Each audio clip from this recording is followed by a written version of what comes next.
Assalamualaikum warahmatullahi wabarakatuh. Selamat datang mahasiswa sekalian di kelas sosialisasi pencegahan plagiarisme bersama saya Fitria Artina, dosen Prodi PPKN FKIP Universitas Mataram. Pada kesempatan ini akan dibahas terkait dengan mengapa mahasiswa harus mengetahui dan memahami tentang plagiarisme. Seiring perkembangan ilmu pengetahuan dan teknologi, terdapat sisi positif dan sisi negatif.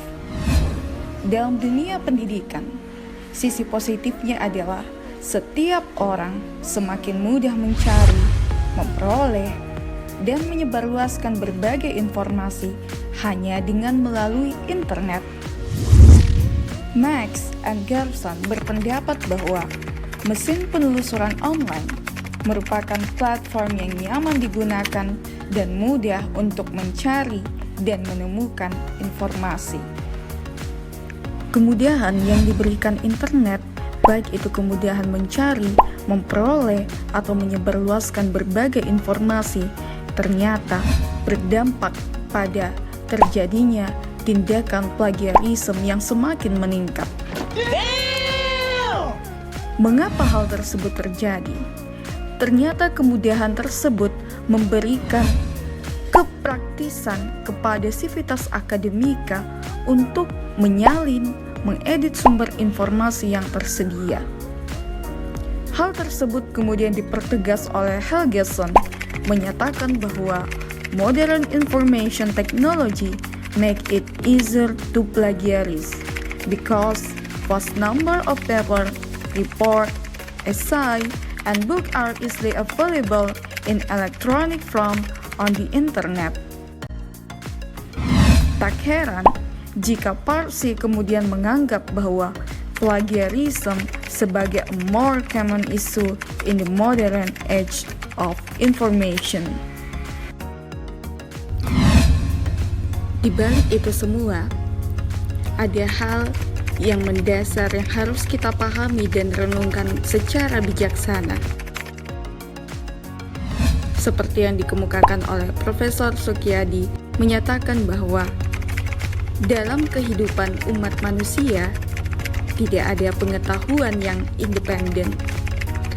Apa yang kita ketahui dan apa yang kita buat saat ini sedikit banyak dipengaruhi oleh pengetahuan, pikiran, atau pendapat orang lain yang kemudian dikonstruksi di masyarakat secara kolektif. Tidak ada teks atau karya ilmiah yang murni karya seseorang.